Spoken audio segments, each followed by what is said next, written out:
This is lesson 10-3, rational numbers on a number line.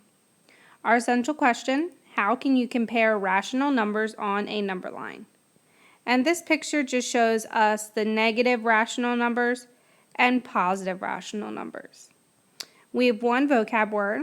Rational number is any number that can be shown as the quotient of two integers. And I just wrote some examples for you. So a rational number now includes decimals, fractions, mixed numbers, improper fractions, negatives. It includes a lot more than what we've been talking about with just our integers. So example number 1, show negative 4/10 on a number line. So we have our number line. And let's break this down a little bit.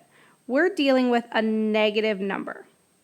So I know that this is going to fall somewhere in this negative part of the number line.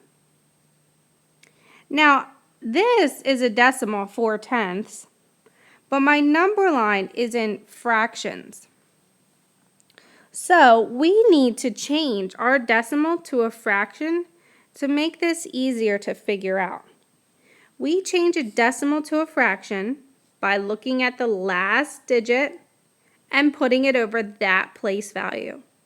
The 4 is in the tenths place, so we put 4 over 10. Now let's simplify by dividing by 2, and we get 2/5.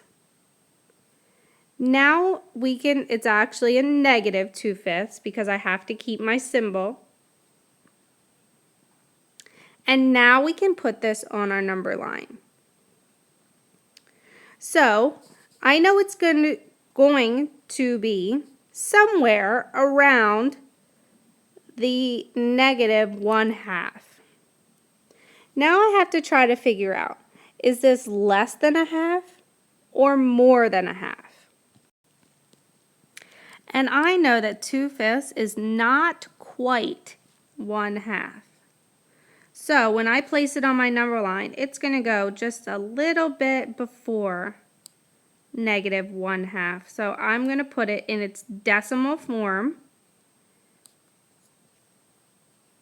which is 4/10. Negative 4/10. Example 2, order from least to greatest.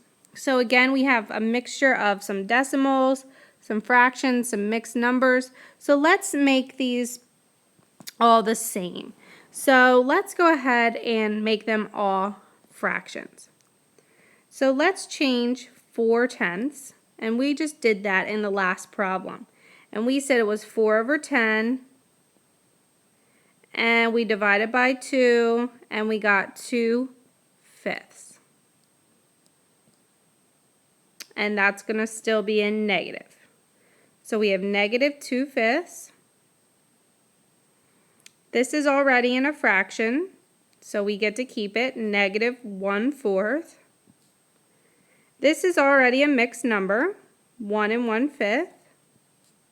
And we just need to change our last one. So we keep our whole number, which is 1, and we have 3, which is in the tenths place. So we put 3 over 10, which cannot be reduced. Now let's put these in order from least to greatest. And actually they already happen to be in order if we look at them. We already put this one on our number line, negative 2/5, because that is going to be to the left of negative 1/4. And remember, if it's to the left, it's least. And then we would have 1 1/5, which is the same as 1 2/10. And then 1 3/10. Example number 3. So we're just using some numbers we've already done and just comparing them. So let's go ahead and make these a decimal. So let's do 1/4 as a decimal. Remember, your numerator goes inside. it can't be added, so we put a decimal and a 0. It goes in 2 times with 2 left over. 4 can't go into 2, so we put a 0, and that goes in 5 times evenly. So we would have negative 25 hundredths and negative 4 tenths. Now, if we were to plot these on our number line, negative 25 hundredths would be closer to 0. So that means it would be greater. And our last one, let's change 1/5 to a decimal. We put our numerator inside. 5 can't go into 1, so we add a decimal and a 0, and it goes in 2 times evenly. So we would have 1 and 2 tenths. And it's pretty obvious when we look at these decimals that 1 and 3 tenths is greater than 1 and 2 tenths.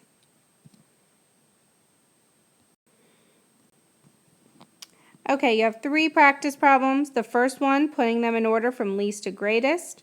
The second one, comparing them. And then the third, putting negative 1 and 1/2 on a number line. Don't forget a word problem or a question, and rate your understanding.